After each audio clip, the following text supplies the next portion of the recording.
নমস্কার বন্ধুরা, আজ কিছু বলে যাই আমাদের এই নীল সাদা বাঁদর নাচের কাহানি।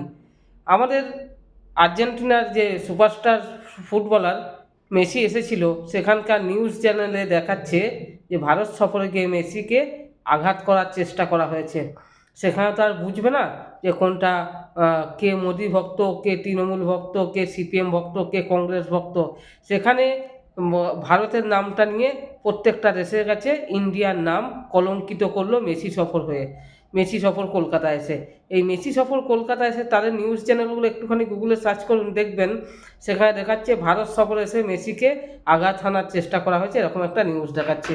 তো আমার বক্তব্য ঠিক এখানেই যে কলকাতায় যে টিকিটের দাম 5,000-এর টিকিটের দাম 10-12 হাজার টাকা করা হলো, এত মানে মেসির ভক্তকে মাঠের মধ্যে প্রবেশ করানো হলো, এরা কত সিট ওর মধ্যে আছে কত না আছে তাদের দেখার প্রয়োজন পড়ে না, তারা কত টাকা কামাচ্ছে।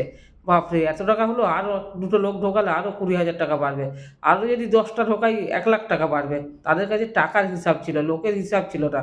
আর তাদের ভিআইপি এত পাস ঢুকিয়েছে, সেখানে রাজ চক্রবর্তী নাকি শুনছি সাধারণ মেসি ভক্তর নামে কেস করছে। তা রাজ চক্রবর্তীর উদ্দেশ্যে একটা কথা বলি, উনি যে কেস করছেন কতজনের নামে করবে? উনি একজনের নামে কেস করবে, 1000জন লাইভে আসবে রাজ চক্রবর্তীর নামে বলবে। ঠিকই তো বলেছে মানুষ যে 12,000 টাকা দিয়ে মেসিকে দেখতে পাইনি, শুভশ্রীকে দেখেছি, খারাপ কি বলেছে? কথা তো ঠিকই বলেছে।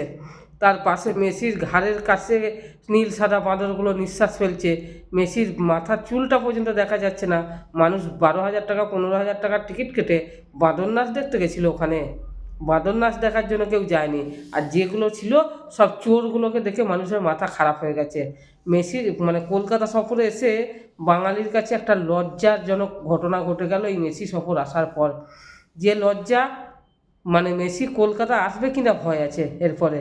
যে নজর উনি দেখে গেলেন, মানে লজ্জিত হয়ে গেল কলকাতা। এখানে সাধারণ ভক্তদের কোনো দোষ নেই, এখানে দোষ হচ্ছে গিয়ে যারা টাকা কামিয়েছে দু পকেট ভরে, তাদের দোষ। কেউ মসজিদ বানিয়ে টাকা কামাচ্ছে, আর কেউ মেসিকে নিয়ে এসে টাকা কামাচ্ছে। মানে টাকা কামানো এদের নেশা হয়ে গেছে, ঠিক আছে? এখানে মসজিদের নামটাও ঢুকিয়ে দিলাম, মানে এটা ঢোকানোটা উচিত হয়েছে কি না জানি না, কিন্তু মসজিদেও দেখছি যা যা টাকা পড়ছে, সেই টাকা কি সঠিক কাজে লাগবে বা লাগবে না সেটা তাদের ব্যাপার, আমি সেই সব বক্তব্যে যাচ্ছি না। কিন্তু এখন দুটো নিউজ ভাইরাল হচ্ছে, একটা হচ্ছে বাবরি মসজিদের টাকা লক্ষ লক্ষ কোটি কোটি, আর একটা হচ্ছে মেসি আসার পর টিকিটের দাম হাজার হাজার। এই দুটো টাকার খেলা চলছে এখন। তো সবাই লক্ষ্য রাখবেন, এরকম টাকা কেটে চোরের দলের কাছে যাবেন না, চোরের দলের কাছে নিজের টাকা দিতে যাবেন না। ধন্যবাদ সবাইকে।